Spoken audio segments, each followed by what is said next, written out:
Langit malam itu gelap pekat, seolah menyimpan rahasia besar yang belum sempat diungkap.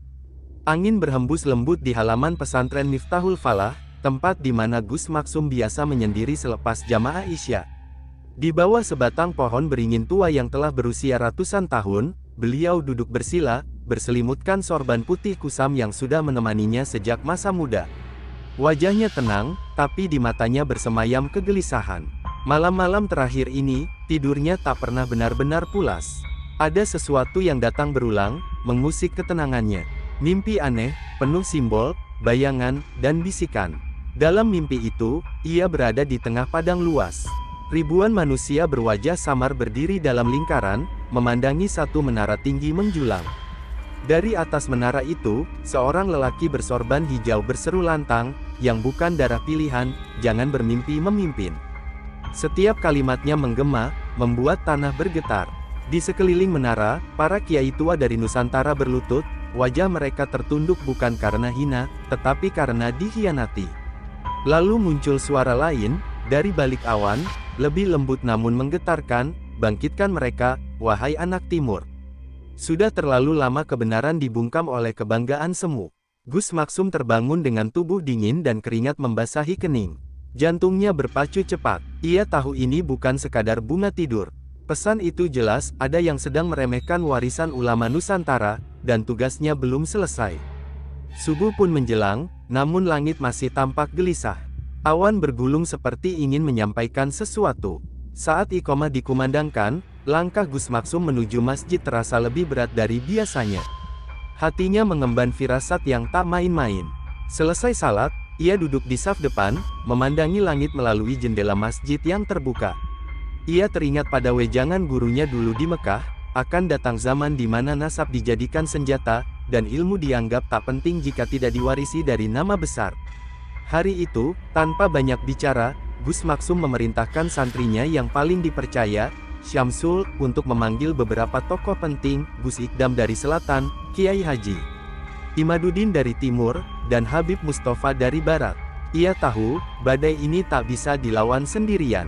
Petang menjelang, awan merah bergelayut di langit pesantren. Burung-burung terbang rendah, dan udara terasa berat. Ini bukan pertanda biasa, ini awal dari sesuatu yang akan mengguncang peta dakwah di Nusantara. Dan Gus Maksum telah bersiap. Langit belum sepenuhnya terang ketika suara derap langkah mendekati serambi dalam Gus Maksum. Syamsul, santri kepercayaan yang dikirim sejak subuh, kini kembali dengan peluh membasahi pelipis. Ia membungkuk, memberi salam, lalu menyampaikan kabar. Gus Ikdam sudah dalam perjalanan dari selatan. Kiai Haji Imaduddin akan tiba malam nanti.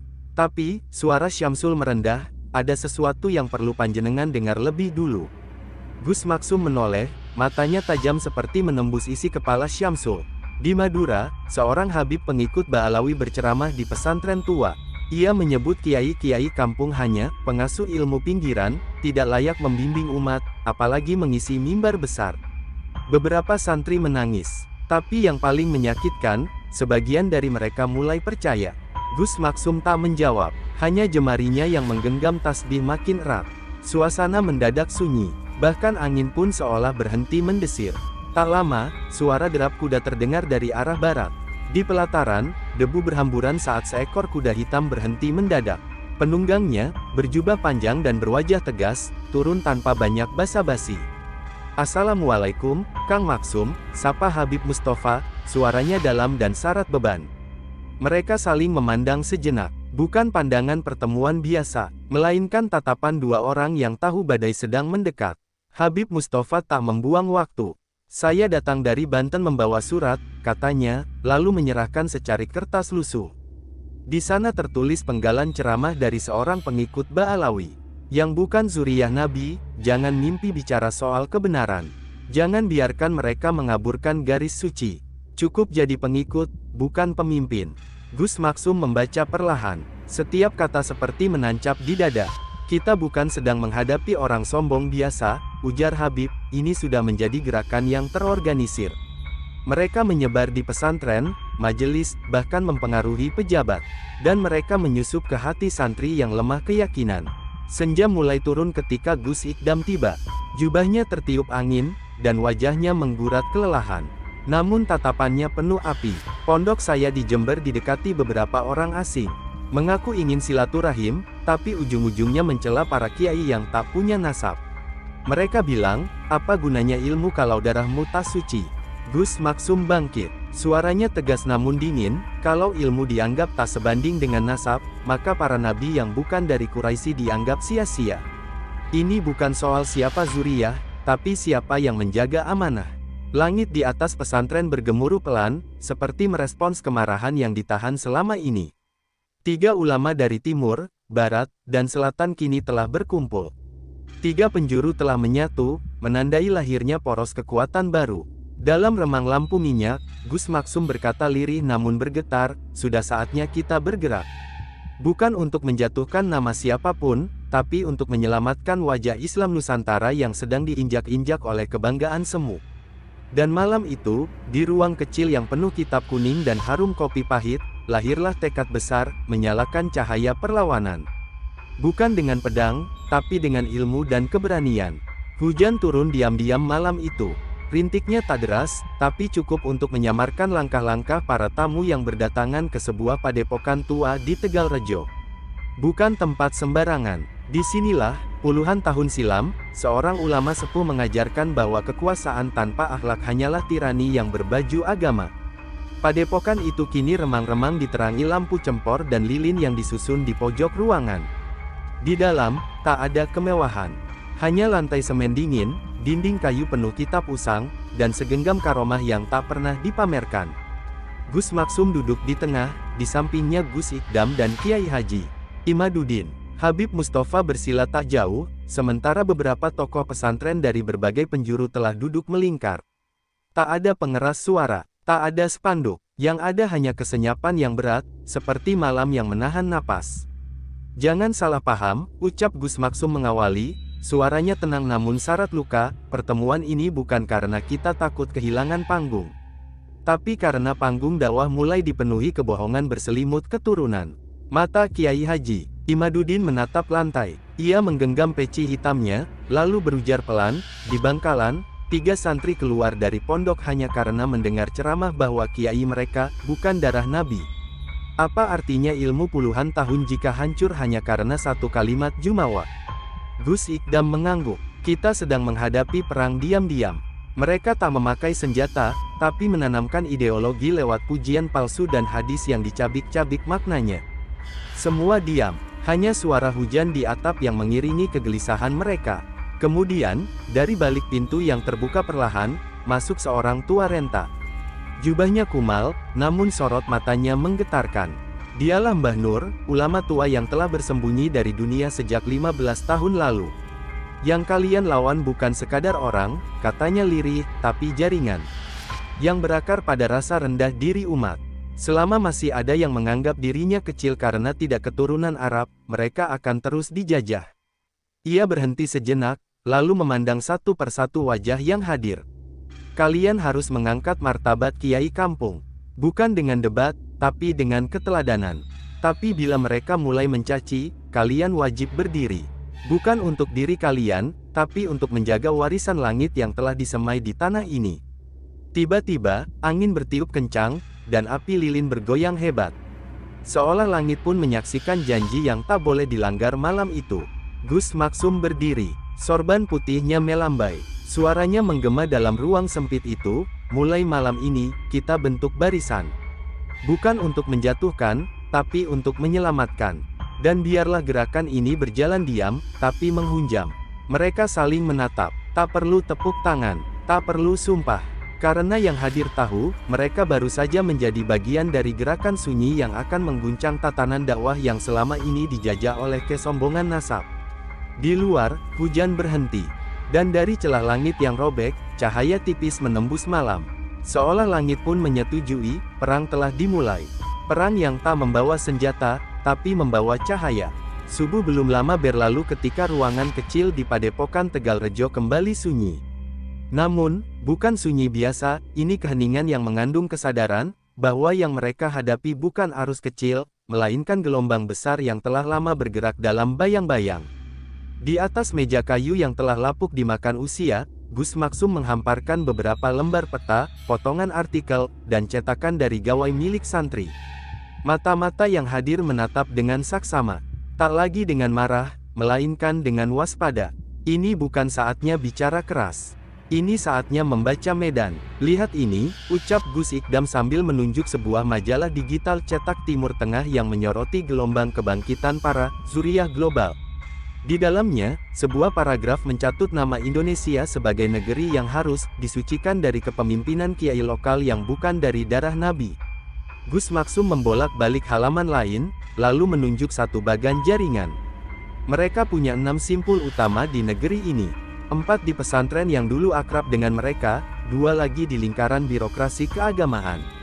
Mereka tak perlu ramai, cukup menyusup lewat pengaruh, dan merusak dari dalam. Kiai Haji Imaduddin menarik napas berat, bahkan majelis taklim ibu-ibu mulai terpengaruh. Disusupi ustaz dadakan yang mengkultuskan garis keturunan lebih dari ilmu dan amal. Di balik senyum mereka, tersimpan cengkeraman yang licin. Habib Mustafa menunduk, lalu berkata lirih, "Saya Habib. Darah saya mungkin nyambung ke Rasulullah. Tapi saya tahu, kehormatan itu bukan untuk disombongkan. Dan saya muak melihat nama besar Nabi dipakai untuk memijak ulama yang tak sedarah, padahal jauh lebih alim." Gus Maksum mengangguk pelan, lalu membuka sebuah catatan kecil dari sakunya. Isinya daftar nama, kiai-kiai kampung yang dilecehkan di forum terbuka, santri yang dihasut keluar dari pondok, bahkan beberapa tokoh muda yang dibujuk untuk pindah haluan demi pengakuan nasab. "Ini bukan hanya tentang mereka," ucapnya. "Ini tentang kita yang diam selama ini. Kita biarkan generasi kita tumbuh dengan anggapan bahwa menjadi alim tak cukup, harus berdarah mulia. Padahal, dalam sejarah, banyak ulama besar lahir dari tukang kayu, petani, bahkan budak." Lalu Gus Ikdam bangkit dan menatap mereka satu persatu. "Kita akan lawan dengan 3 senjata, ilmu, akhlak, dan keberanian. Bukan dengan cacian. Tapi jika mereka mulai menyerang, kita tak boleh hanya bertahan. Kita harus memukul balik dengan kebenaran." Suara ayam jantan mulai terdengar dari luar. Matahari mengintip malu-malu dari balik pegunungan. Tapi di dalam ruangan, bara telah menyala. Sebelum mereka bubar, Gus Maksum berdiri dan menggenggam tasbihnya erat. "Mulai hari ini," katanya tegas, "kita tidak lagi bicara soal mempertahankan. Kita bicara soal merebut kembali. Rebut kembali harga diri kiai-kiai kita yang telah diinjak oleh kesombongan keturunan. Dan kita mulai bukan dengan seruan, tapi dengan gerakan." Lalu, mereka berpisah tanpa salam panjang, tanpa peluk perpisahan. Karena mereka tahu, perjuangan belum waktunya diumumkan, tapi sudah waktunya dimulai. Di luar padepokan, kabut perlahan menyingkir. Tapi di kejauhan, di kota-kota besar dan pesantren ternama, propaganda terus merambat seperti racun tak kasat mata. Satu-satunya penawar adalah cahaya yang lahir dari keberanian dan keteguhan. Dan cahaya itu, malam tadi, telah dinyalakan. Hari itu, langit di atas pesantren Miftahul Falah memancarkan cahaya yang ganjil. Matahari bersinar, namun udara terasa tegang. Santri bergegas ke aula utama, wajah-wajah mereka diliputi tanya dan rasa. Sebuah pengumuman telah tersebar pagi itu, Gus Maksum akan berbicara di hadapan umum setelah sekian lama memilih diam. Tak hanya para santri, ratusan tokoh pesantren, alumni, hingga masyarakat awam berduyun-duyun hadir. Aula yang biasanya cukup untuk pengajian rutin kini terasa sesak. Tapi tak ada teriakan, tak ada bisik-bisik. Semua seperti tahu, apa yang akan keluar dari lisan Gus Maksum bukan sembarang kata. Ini akan menjadi sabda zaman. Gus Maksum melangkah ke mimbar sederhana dari kayu jati tua. Sorban putihnya disampirkan di bahu. Wajahnya tenang, tapi matanya menyimpan api yang telah lama menyala dalam diam. Ia berdiri tanpa teks, hanya genggaman tasbih tua dan napas yang teratur. "Saya tidak datang untuk marah," ucapnya, suara berat dan jernih. "Saya berdiri hari ini karena sudah terlalu banyak yang bicara mewakili Nabi, tapi lupa meneladani Nabi." Suasana mendadak mencekam. Tak ada batuk, tak ada suara sandal, hanya detak jantung dan getaran hati yang menahan emosi. Di banyak tempat, saya dengar kiai-kiai kita dilecehkan. Bukan karena bodoh, tapi karena tak bernasab. Saya dengar ada yang berkata, kalau bukan Zuriyah, cukup jadi makmum. Jangan jadi imam. Saya tidak tersinggung karena bukan Habib. Saya terluka karena mereka menghina ilmu dengan kebanggaan darah. Matanya menatap tajam, menembus barisan hadirin. Kalau benar nasab adalah jaminan kemuliaan, maka Fir'aun harusnya lebih mulia dari Nabi Musa. Kalau darah menentukan makam, maka Abu Lahab lebih mulia dari Bilal. Tapi sejarah tidak menulis demikian. Karena Allah tidak menimbang darah, Dia menimbang takwa. Beberapa hadirin mulai menunduk, beberapa menangis. Bukan karena sedih, tapi karena disentakkan oleh kebenaran yang lama dibungkam oleh ketakutan. Saya tidak ingin memecah belah. Saya justru ingin menyambung yang putus. Tapi jangan paksa kami mencium tangan yang menamparkan para guru kami. Jangan minta kami diam ketika nama Allah dijual atas nama garis keturunan. Ia berhenti sejenak, menghela napas, kemudian berkata lebih lirih namun menghunjam.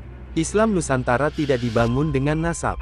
Ia tumbuh dari peluh, air mata, dan darah para ulama desa yang tak dikenal dunia, tapi dikenal langit. Mereka tidak pernah minta disebut Habib, tapi Allah mengangkat mereka lebih tinggi dari raja. Tepuk tangan tidak terdengar, yang terdengar adalah isak pelan. Mereka tahu, ini bukan orasi. Ini peringatan. Ini seruan yang lahir dari luka kolektif yang sudah terlalu lama disangkal. Mulai hari ini, lanjut Gus Maksum, jangan anggap diam kami sebagai kelemahan. Kami diam karena tak ingin gaduh. Tapi jika kediaman kami ditafsir sebagai tunduk, kalian salah membaca sejarah kiai-kiai kami. Lalu ia menutup dengan satu kalimat yang menggema ke setiap sudut hati. Silakan kalian berdiri di atas nasab. Kami akan tetap berdiri di atas ilmu dan hikmat. Dan sejarah akan mencatat, siapa yang berdiri karena Allah, dan siapa yang berdiri di atas nama dirinya sendiri. Gus Maksum turun dari mimbar. Tidak menunggu pujian, tidak menanti sanjungan. Ia kembali ke serambinya seperti biasa, sementara aula itu tetap diam, seolah menyimpan bara yang baru saja dinyalakan. Dan dari mimbar sederhana itu, gelombang sunyi mulai menyebar. Bukan sebagai pemberontakan, tetapi sebagai cahaya yang tak bisa lagi dipadamkan. 2 hari setelah Gus Maksum angkat bicara, dunia maya meledak. Potongan video tausiahnya menyebar bagai angin badai, menembus batas pesantren, melintasi negeri, hingga menggema ke Jazirah Arab. Namun, bukan hanya simpati yang mengalir. Di balik ribuan pujian, ada pula bara yang mulai menyala di seberang lautan. Di sebuah majelis eksklusif di Hadramaut, Yaman, para tokoh Zuriyah yang selama ini membentuk poros kekuatan global berkumpul. Mereka menonton potongan video Gus Maksum dengan sorot mata tajam. Salah satunya, Sayyid Ahmad bin Tahir Al-Ba'alawi, menekan remas tasbih di tangannya hingga bijinya bergerak. Ini lebih dari sekadar ceramah, gumamnya. Ini deklarasi perang budaya terhadap fondasi yang telah kami bangun ratusan tahun. Seorang pria muda berpakaian hitam di sudut ruangan menambahkan dengan nada menusuk, dia bicara seolah ilmu cukup tanpa kehormatan darah. Itu retorika berbahaya. Jika tak kita patahkan segera, pengaruh para kiai kampung itu akan menggoyang struktur kepercayaan umat.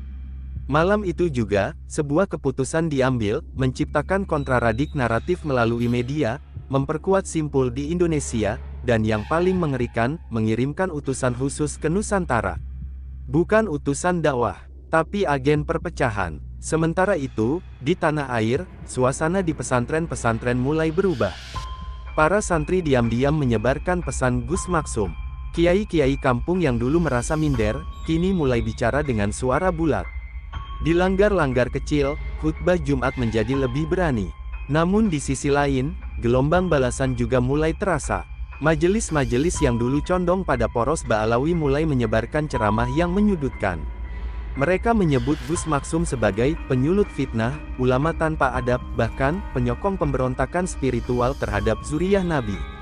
Dan saat semuanya mulai memanas, muncullah kabar mengejutkan, Sayyid Ahmad Al-Ba'alawi akan datang ke Indonesia dalam waktu dekat, bukan sekadar kunjungan dakwah, tapi menggelar forum ulama pewaris Rasul yang secara terang-terangan tidak mengundang satupun perwakilan dari kalangan kiai lokal.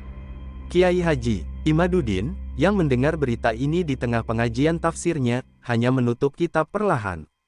Suaranya gemetar menahan amarah, mereka datang bukan untuk silaturahmi, tapi untuk mempermalukan kiai-kiai kita di tanah mereka sendiri.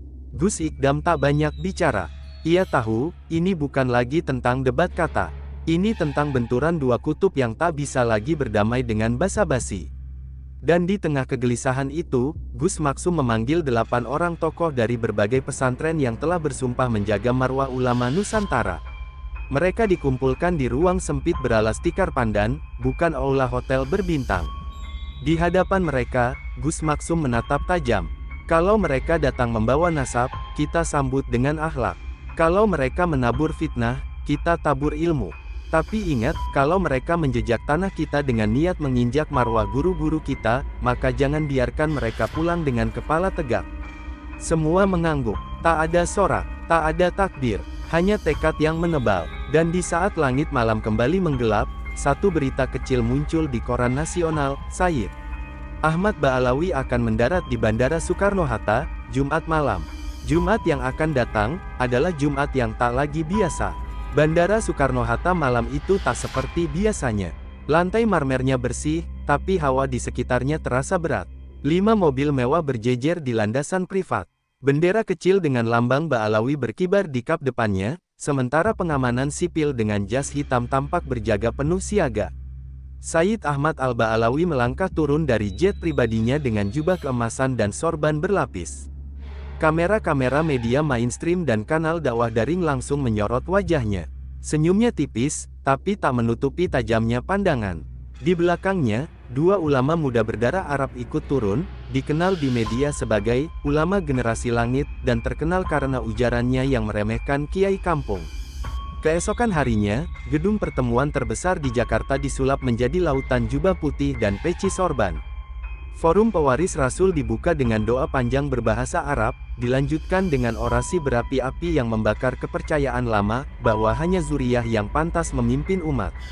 Tak ada sebutan kiai, tak ada nama pesantren lokal. Semua dikemas dalam diksi agung dan terminologi Timur Tengah. Mikrofon-mikrofon menggaungkan satu pesan, siapa yang bukan keturunan Nabi, sebaiknya kembali ke barisan belakang. Di antara tamu undangan, beberapa wajah santri lokal tampak kebingungan. Beberapa kiai kampung duduk dengan wajah menegang. Tapi sorotan kamera hanya menyorot deretan tokoh Arab yang bersila di depan, seolah semesta hanya berputar di sekeliling nasab mulia. Hingga tiba sesi tanya jawab. Seorang pria tua dengan sorban coklat dan jubah sederhana berdiri. Suaranya gemetar, tapi matanya tajam seperti bilah pedang yang telah lama disarungkan. Apa yang kalian cari dengan forum ini? Hormat, pengakuan. Lalu kemana perginya rasa tawaduk kalian terhadap guru-guru yang mengajari kalian mengaji di tanah ini? Ruangan sunyi. Sayyid Ahmad menatap pria itu. Siapa Anda? Tanyanya dingin. Pria itu tak menjawab. Ia hanya menoleh ke pintu belakang. Dan seketika, suara-suara gaduh terdengar. Kamera menoleh. Para hadirin menoleh. Dan dari pintu itu masuklah Gus Maksum, diapit oleh Gus Ikdam, Kiai Haji Imaduddin, dan Habib Mustafa yang berdiri dengan wajah menegang, tapi penuh wibawa. Langkah mereka pelan, tapi setiap langkah menggetarkan lantai forum. Gus Maksum naik ke panggung, tak menunggu undangan. Ia mengambil mikrofon tanpa protokol. Sorban putihnya bergoyang lembut, namun sorot matanya menyayat atmosfer forum itu. Forum ini kalian namakan pewaris Rasul, katanya pelan, tapi sayangnya, kalian mewarisi kebanggaan Abu Jahal, bukan akhlak Muhammad. Dentumannya tak keras, tapi menggetarkan batin. Suara gemuruh pelan muncul dari barisan belakang. Santri-santri yang awalnya ragu kini bersorak takbir perlahan. Ada yang berdiri, ada yang menangis. Gus Maksum melanjutkan, Nabi tak pernah butuh dipuja karena darahnya. Tapi kalian menjadikan nasab sebagai tiket mulia, padahal kalian belum tentu sanggup memikul risalahnya. Sayyid Ahmad berusaha menanggapi, tapi suara takbir dari hadirin terlalu keras. Ia menoleh ke kanan dan kiri, mendapati wajah-wajah yang tak lagi terpukau. Bahkan beberapa habib lokal mulai merunduk. Hati mereka tercabik, antara fanatisme dan kebenaran yang menyeruak terang. Gus Maksum lalu menutup dengan satu kalimat pendek. Kami di sini bukan anti Ba'alawi.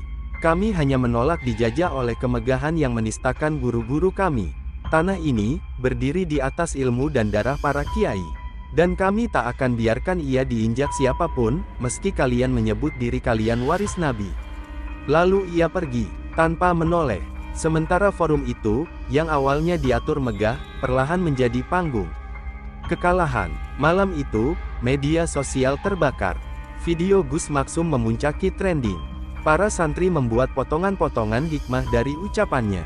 Bahkan di dunia Arab, muncul perdebatan panjang, apakah benar nasab lebih penting dari amal? Tapi yang paling genting, Sayyid Ahmad tidak tinggal diam. Dalam hatinya, lahir kemarahan yang akan berubah menjadi rencana gelap. Dan seperti dalam riwayat lama, ketika kebenaran ditentang oleh arogansi, maka benturan berikutnya tak lagi cukup dengan kata-kata. Beberapa hari setelah forum pewaris Rasul meledak di jagat maya, suasana mulai berubah. Bukan ke arah damai, tapi gelap, samar, dan beracun. Mulanya datang dalam bentuk berita, disisipkan pelan di portal berita besar. Gus Maksum diduga terlibat jaringan anti-Zuriyah internasional. Tak lama berselang, sebuah video rekayasa tersebar. Gus Ikdam tampak berbicara dalam forum gelap, seolah sedang menyusun rencana menggulingkan kepemimpinan Habaib di Indonesia. Narasinya dikuatkan dengan wajah-wajah tokoh bayaran yang tampil meyakinkan. Wajah mereka asing, tapi suara mereka meniru kesucian. Masyarakat awam mulai goyah. Bahkan sebagian santri dari pesantren modern mempertanyakan kredibilitas para kiai kampung yang selama ini mereka junjung. Kondisi semakin parah ketika seorang Habib dari Jawa Tengah, yang selama ini moderat, ditemukan luka-luka parah di rumahnya. Pelaku tak dikenali, namun di dinding rumahnya tertulis kalimat mengerikan. Tanpa nasab, Nabi tak akan hidup. Media segera mengaitkan insiden itu dengan gerakan diam-diam para kiai. Padahal tak satu pun dari mereka tahu siapa dalangnya. Tapi publik tak menunggu klarifikasi. Mereka lebih suka drama dari kenyataan. Di pesantren Miftahul Falah, Gus Maksum duduk di ruang tamu bersama Kiai Haji Imaduddin dan Gus Ikdam. Hujan deras mengguyur atap, menciptakan bunyi samar yang tak mampu menutupi dentuman di dada mereka. Fitnah ini sudah bukan sekadar perang narasi, ujar Kiai Haji Imaduddin sambil memegang surat panggilan dari aparat. Mereka sedang menyusun jebakan hukum. Gus Ikdam memandangi jendela. Bukan hanya hukum dunia, Kiai. Mereka sedang menumbangkan kepercayaan umat. Dan itu, lebih mematikan. Di saat itulah, pintu diketuk keras. Seorang santri masuk tergesa, wajahnya pucat. Gus, ada yang menyusup. Data santri dan dokumen pesantren hilang dari komputer pusat.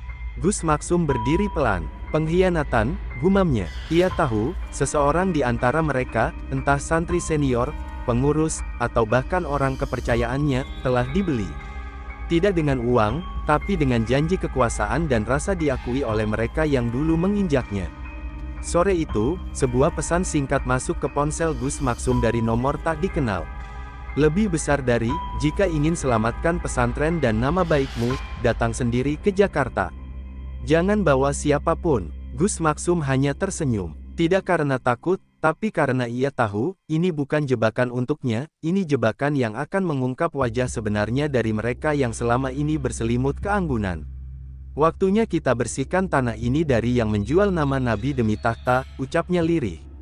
Sebelum berangkat, ia menuliskan sebuah pesan pendek dan menitipkannya kepada Gus Ikdam. Lebih besar dari, jika aku tak kembali, teruskan.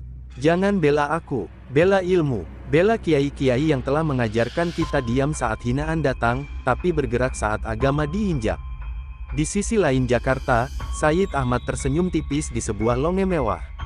Di hadapannya, duduk tokoh politik, pengusaha media, dan seorang pejabat tinggi berpakaian sipil. Jika kita berhasil tumbangkan dia, kata Sayyid sambil menyeruput teh, rakyat akan percaya, hanya Zuriyah yang bisa membawa cahaya. Pejabat itu tertawa kecil. Mereka tak sadar, kiainya sendiri sudah dijual oleh anak muridnya. Dan saat malam menelan kota, Gus Maksum tiba di ibu kota sendirian, menyongsong badai yang tak bisa lagi dihindari.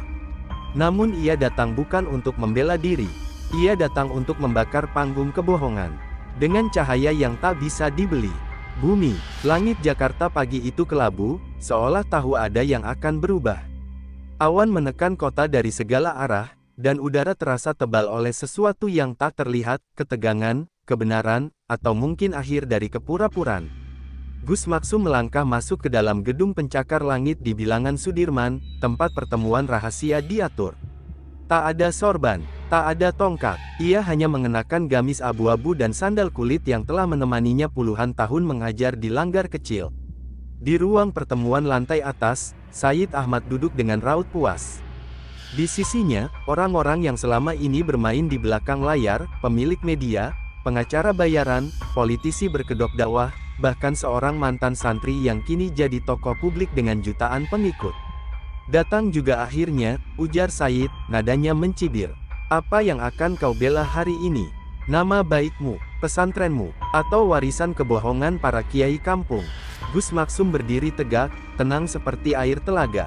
Aku tak membela siapa-siapa. Aku hanya tak sudi diam saat agama dijadikan tangga oleh mereka yang lupa siapa yang membangun pondasinya. Said tertawa pendek. Kau pikir rakyat peduli pada kiai sepertimu? Kami punya media, punya narasi. Kami bisa buat mereka percaya bumi ini datar jika kami mau. Tapi sebelum Gus Maksum menjawab, pintu ruangan terbuka. Masuklah Gus Ikdam dengan langkah cepat, membawa berkas tebal dan sebuah flash disk. Aku tak tahan lagi, ujarnya keras. Cukup kebohongan ini. Wajah Said menegang. Kau mengkhianati kami. Gus Ikdam menatapnya tajam. Kalian yang pertama mengkhianati umat. Ia melempar flash disk ke meja. Data transaksi, nama-nama, rencana kalian, semua terekam, termasuk pengakuan dari orang dalam media kalian. Sudah kubocorkan ke jaringan wartawan independen dan kiai-kiai di daerah.